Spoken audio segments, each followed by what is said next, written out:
Flight లో 503 bricks ఉంటాయి. 503 okay. ఒక బ్రిక్ కింద పడిపోతుంది. 502 ఎన్ని ఉంటాయి? 502. ఓకే. ఫ్రిడ్జ్ లో ఎలిఫెంట్ అంటే పెడతారు. ఫ్రిడ్జ్ లో ఎలిఫెంట్ ఎలిఫెంట్ ఏనుగు దాన్ని ఫ్రిడ్జ్ లో ఎట్ట పెట్టాలా? పెట్టాను. డోర్ తీసి పెట్టామా? ఫ్రిడ్జ్ డోర్ తీసి ఏనుగు పెట్టి ఫ్రిడ్జ్ డోర్ వేస్తాం. కదా నేను చెప్పిందా? సరే ఇప్పుడు జిరాఫీ పెట్టాలంటే పెడతాము. మెడకాయ ఇచ్చేసి పెడతా. నేనైతే అదే చేస్తా. ఫ్రిడ్జ్ డోర్ తీసి ఎలిఫెంట్ బయట తీసి జిరాఫీ లోపల పెట్టి ఫ్రిడ్జ్ డోర్ వేయాలి. ఇప్పుడు లైన్ కింగ్ ఫారెస్ట్ అందరినీ పార్టీకి ఇన్వైట్ చేస్తుంది. ఆ పార్టీకి ఒక రారు. ఎవరు రారు? లైన్ కింగ్ ఒక రారు. పార్టీకి అందరూ వస్తారు. అన్ని జంతువులు వస్తాయి. ఒకటి రారు.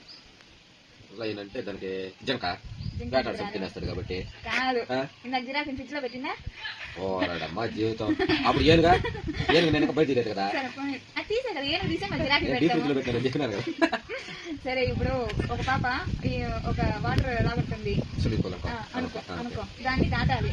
మునిగిపోకూడదు, చనిపోకూడదు, దాటాలి. చెప్పు. ఆ చెక్కలన్నీ బ్రిడ్జ్ చేసుకొని వెళ్తారు. అయినా కానీ చచ్చిపోతుంది. ఎందుకు చచ్చిపోతుందా? ఎందుకో చక్కగా బ్రిడ్జ్ చేసుకుని ఆ పక్క పోయినాక ఆ లైన్ కింగ్ అవన్నీ ఉండి సంపి తినేస్తాయేమో. పెట్టినా కదా. కాదు, ఫస్ట్ ఫ్లైట్ లో 503 నుంచి ఒక కింద పడిపోతుందా? ఒరే అది చేపల మీద పడతారా? వాడమ్మా ఫ్లైట్ కూడా అప్పుడే రావాలన్నా.